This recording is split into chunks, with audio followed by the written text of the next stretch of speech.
Now at 9, a Webb City man with an extensive criminal history is now charged with killing a deputy and his wife in a deadly crash near Springfield. An impeachment hearing is in the future for the mayor of Carl Junction following allegations of workplace harassment. I'm Samantha Walker, and I'll have that story coming up. Fort Scott Community College has welcomed his new president. Tonight, we'll talk to him about his hopes, his plans, and what he hopes to do with the college. I'm Ty Parks, and I have that story coming up. The 4 states' most watched news starts now. Authorities charge a Webb City man with 2 counts of murder for a crash that killed a sheriff's deputy and his wife south of Springfield. This is KOAM News at 9 on Fox 14. I'm Tanya Bach. The suspect is 40-year-old Garrett Cleaver of Webb City. He's suspected of being impaired when he smashed into a passenger van near Highlandville, Missouri, Monday night. Authorities say Cleaver was fleeing from a traffic stop when he crossed the center line and hit the other vehicle head-on. The 2 people in the van were Christian County Deputy Sheriff Mike Adams, who was off duty at the time, and his wife, Ashley Adams. They both died at the scene. Their infant granddaughter was also injured. She was released from the hospital this morning. According to Christian County Sheriff Brad Cole, another deputy spotted Cleaver leaving a known drug house and tried to pull him over. He says Cleaver sped away and the deputy lost sight of him, later driving up on the accident scene. Jasper County has an arrest warrant for Cleaver for missing a court appearance, and he has an extensive criminal history in Missouri and Kansas that includes both assault and resisting arrest. Cleaver, the suspect, has an extensive criminal history, and it is what I would consider a violent criminal history. It is 52 pages long. Within that 52 pages, there's numerous felonies, felony convictions, arrests, to include vehicular homicide in Kansas that he was convicted of and spent time in Kansas. Sheriff Cole says once Cleaver is released from the hospital, he will be transported back to the Christian County Jail. Cleaver is now charged with 2 counts of second-degree murder, fleeing a stop resulting in death, and other related crimes. Chief Meteorologist Doug Hetty joins us now with a first look at weather. And it turned out to be a nice Wednesday for us today. We had quite a bit of sunshine, humidity, still not that bad across the region, which we will definitely take. A few little clouds kind of skirting through, but overall looks pretty good. Temps right now mid to upper 70s, so it feels pretty pleasant. This is what we're going to see as we go through the next couple days. May inch it upward just a hair. Upper 60s by the time we kick off your day. We're going to hit the dew point again. So dewy start. We should be 88-ish during the afternoon. Very slight chance there could be an isolated thunderstorm or 2 that tries to pop up in the afternoon into the evening hours. And then again on the 4th of July. So we're going to introduce those into our forecast as we go through the next couple days. Average high for this time of the year is 89 degrees. We're going to look at the holiday weekend forecast here in just a bit. All right, thanks, Doug. Well, an impeachment hearing is scheduled for the mayor of Carl Junction following a decision by the Board of Aldermen last night. The board voted to suspend Mike Moss as mayor last month, but legal counsel argued it was an unlawful suspension. KOAM Samantha Walker has the details of this latest action by city leadership. Carl Junction Mayor Mike Moss is at the center of controversy following allegations of workplace harassment. Following an investigation, the Board of Aldermen is moving forward with articles of impeachment against Moss. These allegations come from reported comments referring to female city employees as Steve's harem, a reference to city administrator Steve Lawver. A report of the investigation done into the allegations against Moss was released in the Carl Junction Board of Aldermen agenda packet. 5 city employee interviews were part of that investigation. The report says complaints about the comments and other behaviors from Moss claim he's, quote, created a hostile, uncomfortable, and potentially discriminatory work environment. Multiple employees interviewed say actions from Moss caused significant personal distress, strained relationships, and impacted their work. Some even cite physical impacts, including disrupted sleep and panic attacks. Employees interviewed for the report also alleged that Moss's comments diminished their work. According to an interview with one employee, quote, the mayor's perception reduces her work to nothing more than sexual favors. One employee reported that while leaning over to access a drawer, the mayor stood nearby and placed his leg on a file cabinet near her desk. bringing his crotch within a foot of her face. She says the mayor lingered in that position. Those interviewed also say the mayor's behaviors damaged their reputation professionally and personally. Multiple employees said they felt uncomfortable working with Moss or bringing up their concerns about his behavior because of the mayor's perceived anger issues. According to the report, the investigation identified many violations of the city code. Now the city's aldermen are bringing 4 articles of impeachment against Moss. According to those articles, Moss has shown a, quote, conscious disregard for the proper order and discipline of the city of Carl Junction, its code, and the laws of the state of Missouri as they relate to the conduct of government. It goes on to say Moss is not suited to hold public office. All present members at the July 2nd meeting voted to move forward with holding an impeachment hearing. That hearing is tentatively scheduled for August 4th at 6:30 p.m. The outside counsel for the city for this matter is Lauber Municipal Law. Reporting in Carl Junction, I'm Samantha Walker, KOAM News. KOAM reached out to Mayor Moss for comment, but we have not yet heard back. And you can read the full investigation report and the articles of impeachment on our website at KOAMnewsnow.com. Well, this morning, the Great American Flag Swap made a stop in Joplin ahead of the 4th of July holiday. The event held at Arvest Bank on 32nd Street gave folks the opportunity to trade in their old, tattered flags for a new one. Today is about respect and dignity, and it's a unifying event for our community. All flags receive proper retiring. The next flag swap will be on November 6th at Arvest Bank in Pittsburgh. The city of Chanute announces a proud moment on social media today. For the first time in the history of the Chanute Police Department, an all-female shift took to the streets to serve and protect the community. The department says these officers are paving the way for future generations by showing them there is no limit to what young women can accomplish. The proud officers from left to right are Supervisor Ornelas, Officer Cavender, and K-9 Handler Goodwin. A proud city thanks you for your service.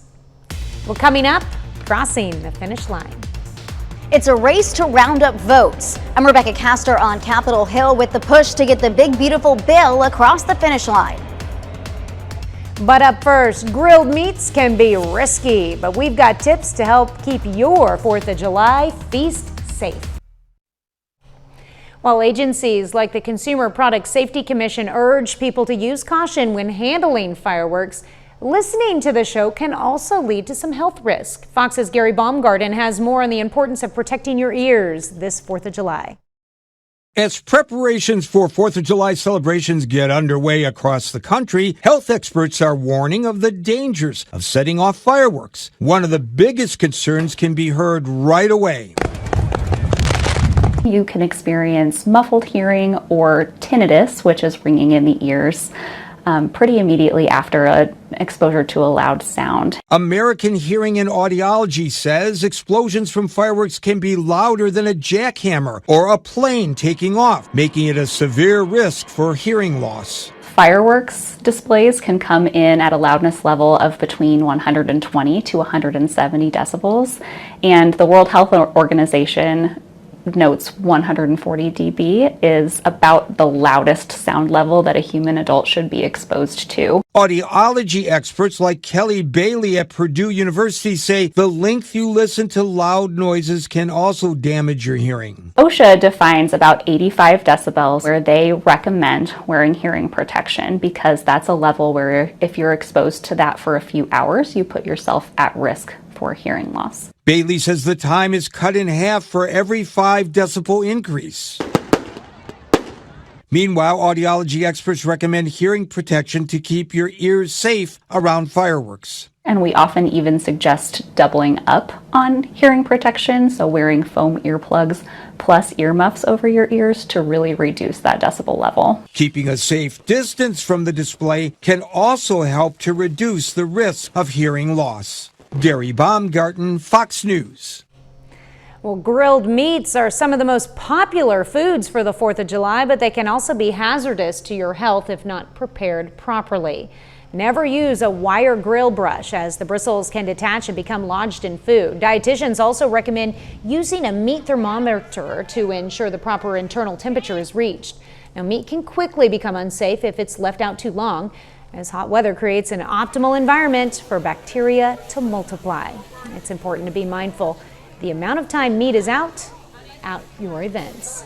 Meat can stay at an unsafe temperature for up to 3 hours, so you do have a little time there to serve your guests and enjoy your time with your friends. But then I definitely kind of be watching that, thinking about what is 3 hours after it's cooked. After the 3-hour window, meat from your cookout or picnic should be placed back in a refrigerator or cooler and be kept at 40 degrees. Well, Doug is next with a complete look at your forecast. And later, a Fort Scott native returns as the city's community college president. We learn more about his plans for growth and student support. Play here. It definitely turned out to be a great Wednesday for us today. Temperatures really fantastic, mainly into the mid to upper 80s. Humidity was low, so just about a perfect early July day with a few clouds kind of skirting through our southern counties. Besides that, we've looked pretty good. Let me take you through what is going to occur as we go through the next few days, of course, into your 4th of July. All right, starting Thursday morning, upper 60s. Quick warm up, mid 80s by noon, so about 85, 86 degrees. Let's go into the afternoon, also focus on these little pop-up random thunderstorms. Most of us will stay dry, but yeah, there's going to be one or two out there. And a few, if you get stuck underneath one of them, could rain pretty heavily. 87, 88 for afternoon highs. Once we lose the heating of the day, meaning the sun goes down, then the thunderstorms disappear, and we look pretty good for Thursday night into the 4th of July morning, starting near 70 degrees.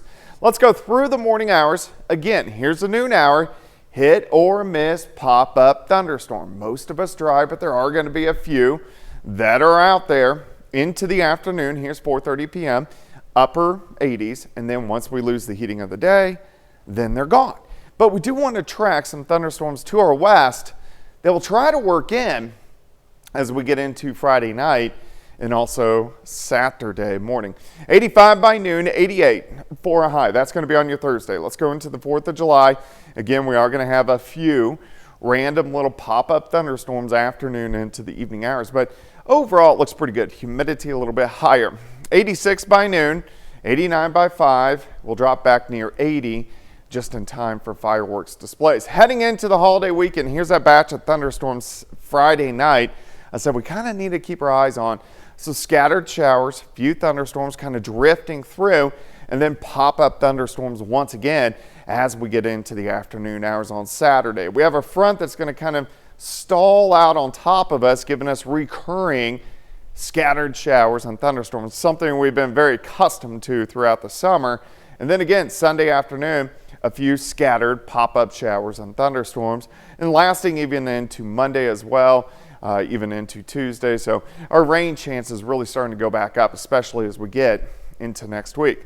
All right, for the holiday weekend, 89 Saturday, 89 on Sunday. It looks pretty good right now. Here's a great shot of our Cornell Arts and Entertainment Complex tower cam. Clear skies, mid to upper 70s to near 80, and our humidity not bad. Dew points most of today have been into the mid 60s, which kind of puts us in that little bit of a sticky range, but overall, could be a lot worse. 88 on your Thursday, 89 on the 4th, 89s as we head into the holiday weekend. Then we warm a little bit more into lower 90s by next week, but hit and miss storms just about each and every day. I feel like you just copy and pasted that all the way through. Pretty much. Yep. Pop-up storm. All right, thanks, Doug. We'll want to stay ahead of the severe weather season. Scan this QR code with your phone and head straight to the updated weather resources page on our website, where you can find information on storm shelters, weather updates, closings, and road conditions. It's called the Weather Resource page on KOAMNewsNow.com. Well, coming up next, Hollywood history for sale. Ever wanted to own your own movie studio? Well, if you're the right buyer and you've got enough cash, all this could be yours. We'll tell you how much money you might need coming up. President Trump's big, beautiful bill narrowly passed the Senate yesterday, and now House Republicans are racing to get it across the finish line. But as Fox's Rebecca Castor reports, GOP holdouts could keep the final bill from passing by the president's July 4th deadline. Provisions interwoven in this legislation are monumental. Republican leadership and the White House are jamming this bill down our throats. Another day of debate on Capitol Hill as the House takes up President Trump's big, beautiful bill for the second time. This is going to be, in my opinion, one of the most important things that we get accomplished in these 4 years under President Donald Trump. But GOP leaders still have some convincing to do. The changes that were made in the Senate, some are palatable, some are not. Some House Republicans aren't happy with the Senate's deeper cuts to Medicaid and SNAP programs, while others think the bill still doesn't cut enough spending. We can't make everyone 100% happy. It's impossible. I think when the choice becomes failure or passage, they're going to understand that passage beats the hell out of failing. Democrats are doing everything they can to delay things. Mr. Speaker, I ask unanimous consent to amend the rule to make in order the amendment at the desk that protects against any cuts to Medicaid and SNAP. Well, the unanimous consent request cannot be entertained. I ask unanimous consent to amend the rule to make in order the amendment at the desk that protects against any cuts to Medicaid and SNAP. Gentlelady from North Carolina has not yielded for that purpose. Therefore, the unanimous consent request cannot be entertained. President Trump and Vice President Vance have been talking to GOP holdouts all day. If House leaders don't think they have the numbers, they could push the final vote on the bill to Thursday. On Capitol Hill, Rebecca Castor, Fox News. Well, President Trump has announced a new tariff-free trade deal with Vietnam as a White House deadline for global trade talks approaches. The president says he hopes India will follow suit, but admits talks with Japan are not going well. If no agreement is reached, though, Japanese businesses could face tariffs as high as 30%. The administration says it's working to make the global trade system fairer for American workers. CBS News' parent company Paramount agrees in principle to settle a case brought by President Trump and a Texas congressman over edits to a 60 Minutes interview last year. The company says the settlement does not include a statement of apology or regret, and that in the future, 60 Minutes will release transcripts of interviews with U.S. presidential candidates, though subject to redactions for national security concerns. The money will not go to the president directly, but will be used towards legal fees in a future presidential library. One of the oldest movie studios in Los Angeles is up for sale. Fox Business correspondent Max Gordon is in Los Angeles with how much the owners want for it and why it's for sale. The sellers of Occidental Studios are asking $45 million. That is top dollar. It's a whole lot of money, but this is a place with a whole lot of history. It was first built back in 1913, back before some movies even had sound. It comes complete with office spaces, bungalows, and then 4 sound stages, the biggest of which is stage number 1. Come and check this out. This is 14,000 feet of space with 54-foot high ceilings. You can film pretty much whatever you want in here. It is absolutely jaw-dropping to be inside. But the sellers of Occidental Studios say they're looking for the right buyer. If we can't sell at $45 million or thereabout on terms that we're comfortable with, it's not going to be just a money play. It will be a successor play. We're holding a piece of art, and we're going to be stubborn in the next generation. It's not going to be sold to just anybody. In the past, Occidental Studios clients have included big names like Disney, Showtime, and Paramount. Fox's New Girl was filmed here, as was HBO's Sharp Objects. Occidental Studios hitting the market comes after the sale of Jim Henson Studios last year. Musician John Mayer and movie producer McGee bought the property for $44 million. But the turnover is happening amid a tough time for Hollywood. According to stats from Film LA, sound stages in Los Angeles had an occupancy rate of 96% back in 2016. By 2023, this had dropped to 69%. And by last year, the annual occupancy was just 63%. For years, productions have been moving out of Hollywood and the LA area to other states and other countries. lured away by tax incentives and lower production costs. But now California's legislature has approved an increase to the state's film tax credit program, up from $330 million to $750 million a year. But is it too little too late to save Hollywood? It's more reactive, candidly, than proactive, whether it's too little too late. It's a game that we'll have to pay attention to, or legislators will have to be very attentive to. How important is this industry? But as productions leave LA, the sellers of Occidental Studios are hoping that whoever buys this place will buck that trend and will continue to make TV and film productions here for decades to come. In Los Angeles, Max Gordon, Fox Business. Up next, a Southeast Kansas community takes action to care for its homeless pets, and they're doing it without taxpayer dollars. We're too nice to say. You're watching the 4 States Most Watched News. This is KOAM News at 9 on Fox 14. I'm Tanya Bach. An annual tradition is blasting off at Crawford State Park. Now, this is a live look at the park's annual Lake Blast, which just got underway. The party started earlier this evening with food, face painting, and live music from the Bourbon County Revival Band. Every year, the Friends of the Crawford State Park hosts the pre-4th of July party. We'll hear from them coming up on KOAM News at 10. Well, if you're looking for a way to be safe and fun to celebrate our nation's independence this year, the city of Joplin has you covered. Missouri Southern is partnering with Joplin Parks and Rec this Friday for a celebration at MSSU's Hughes Stadium. Organizers say there'll be lots of live music, food trucks, and of course, fireworks.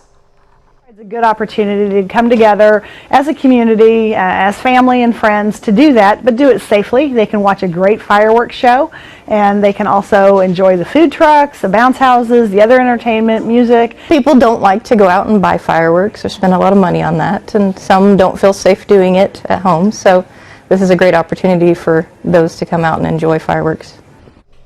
Friday's celebration kicks off at 5:30 p.m. Organizers say personal fireworks, pets, and alcohol are prohibited. Fort Scott Community College has a new president, and today the school opened its doors to introduce him. Dr. Jack Welch was born and raised in the Fort Scott area and says he's eager to be back. He comes from Texas A&M Commerce, where he served as a football coach. KOAM's Ty Parks attended the meet and greet and has more on Welch's plans for success. Fort Scott Community College new president Jack Welch is excited to be back home. I had a lot of relatives live here. My father-in-law was pastor here. I owned the family farm for many years. And so my relatives live here. It's been a home here. And to be quite frank with you, one of my top mentors was the president of the college here. Bailey, who was on the selection committee, tells us what set him above the others. I believe that what put him above the rest of them is that he was from here. So it's less of a stranger coming in and trying to change everything and more of someone coming home. Welch is looking at the state of the campus right now. First things that we'll do here is we'll have a sunset review. That's where you look at every program. You see who your champions, the champion programs. You'll see the group that's succeeding well, and you'll also see some ones that are not succeeding quite well. You've got to look at that information, look at your data. Why is it where we are at? The new president also is addressing the elephant in the room, football. First of all, I'll say this. I believe in football. I believe in baseball. I believe in softball. I believe in band. I believe in the choir. I understand how all that works for a college. So will we take a look at it? Sure, we're going to take a look at all draw programs, not just one. We're going to take a look at all draw programs and see how that would affect our college. Dr. John Welch also has a message for the incoming students. We're going to be okay. Everything's going to work. We're going to win. But we're going to win because we're going to help you. We're going to help our students from the onboarding all the way through, advising.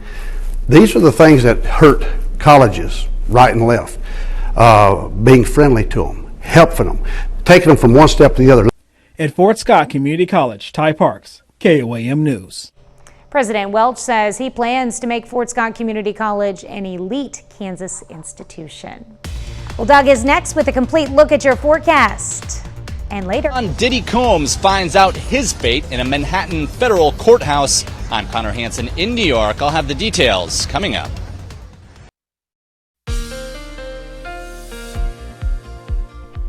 Well, it turned out to be a nice Wednesday for us today. Temperatures pretty good across the region. Not much in the way of humidity, which is always nice. And we're going to continue to see warm/hot temperatures, but at least our humidity is not going to be too high. We do have some clouds kind of skirting through our southern counties, and let me take you through time. So by morning, we're going to hit that dew point again, mid to upper 60s across the region. As we go through the morning, we're going to go mid 80s by noon.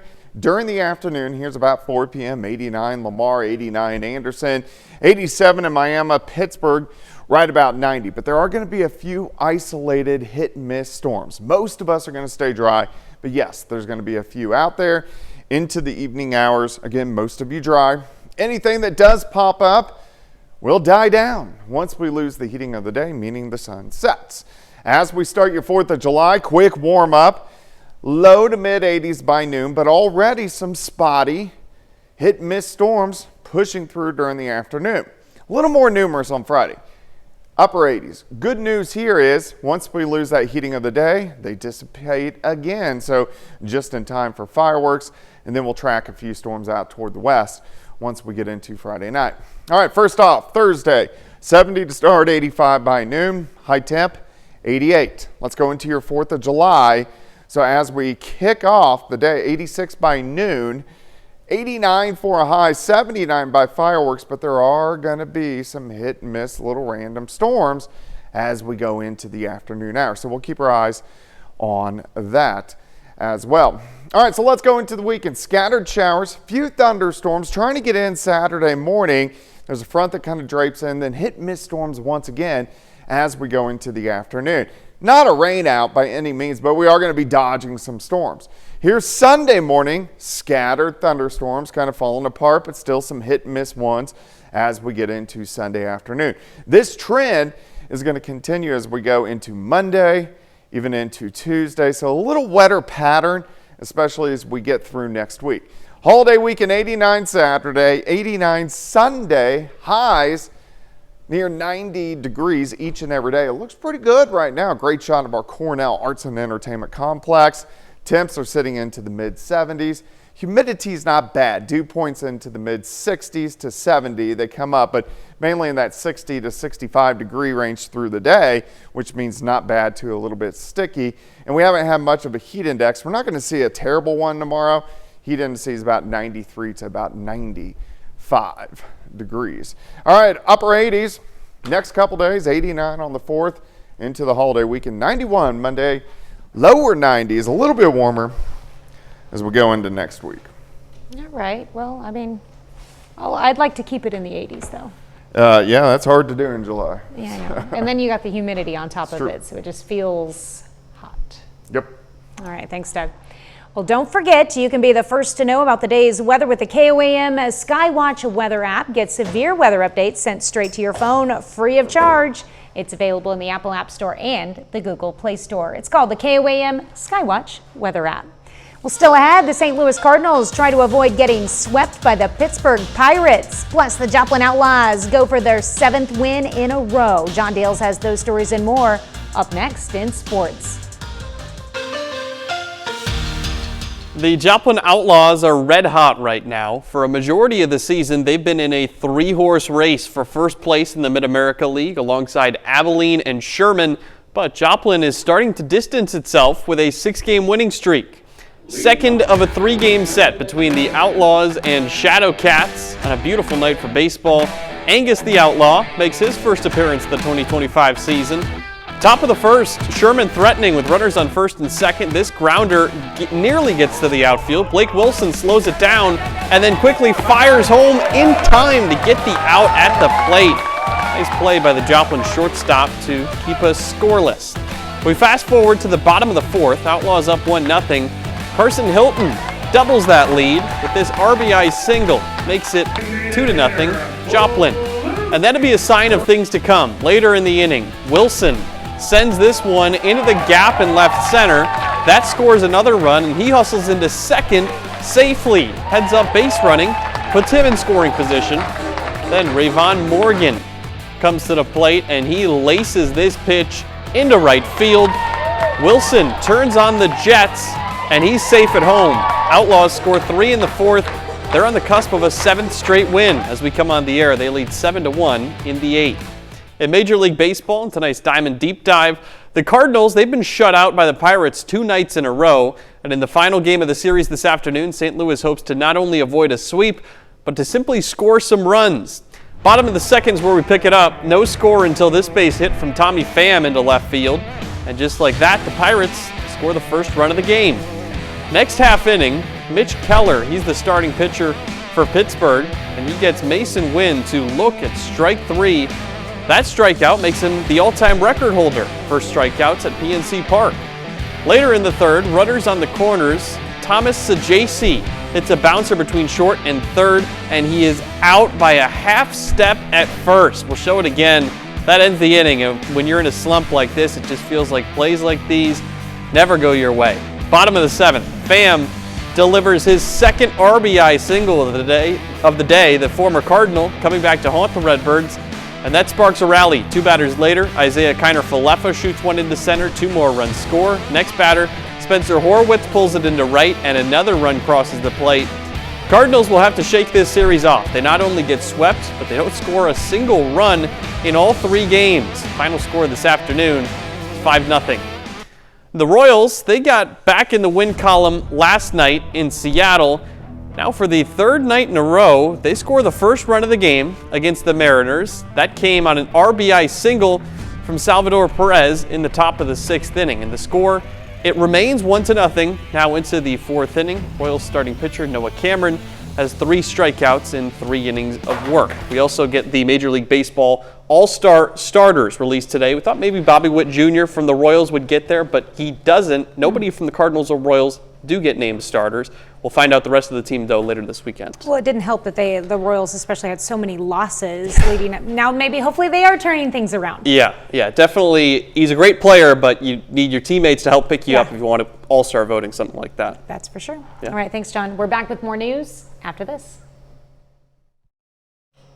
A partial victory in court for music producer Sean Diddy Combs after the jury finds him not guilty of the most serious charges against him. Fox News correspondent Connor Hansen has the latest. Sean Diddy Combs acquitted Wednesday on 3 of 5 charges against him, including sex trafficking and racketeering. The music mogul was visibly emotional in court as the verdict was read. We had a wonderful jury. They listened to every word, and they got the situation right, or certainly right enough. On the 2 guilty counts for prostitution charges, Combs could be sentenced to as many as 10 years, though that's unlikely. The starting point that the judge will work from under the sentencing guidelines will likely be 15 to 21 months. The judge denied a request for Combs to be let out on bail while he awaits sentencing, saying his history of violence meant he could pose a threat to others. Legal experts say while the prosecution may have aired plenty of Combs' dirty laundry, they didn't present enough evidence to convince a jury he was guilty of the most serious charges. The defense didn't put on a single witness. The defense tried their case within the prosecution case. And at the end of the day, it's a colossal failure by the prosecution. Up next, dinosaur action heroes and treasure hunters. A packed holiday lineup hits screens just in time for the 4th of July. A childhood classic gets a big screen reboot, and Glenn Powell becomes a primetime prey in a deadly game show. Fox's Ashley Dvorkin has the latest in today's Hollywood Nation. Dinos hope to take over the July 4th box office with Jurassic World Rebirth, the return of the franchise is led by Scarlett Johansson and Mahershala Ali. Its story follows a team trying to secure dinosaur DNA at the original Jurassic Park facility, where they make a shocking discovery. kidnappers in Nepal don't leave witnesses. In select theaters and on demand is Ice Road Vengeance with Liam Neeson. Neeson plays a big rig ice road driver in Nepal to scatter his late brother's ashes on Mount Everest. While on the road to the sky, he and his mountain guide are forced to fight a group of mercenaries to save themselves, fellow passengers, and a local village. Prime Video has Heads of State with John Cena and Idris Elba as a U.S. president and UK Prime Minister, teaming up to take on a foreign adversary and stop a global conspiracy. I'm Dora the Explorer. Vamonos! Paramount Plus adds Dora and the Search for Sol Dorado with the famous explorer and her friends trekking through the Amazonian jungle to stop an ancient treasure from falling into enemy hands.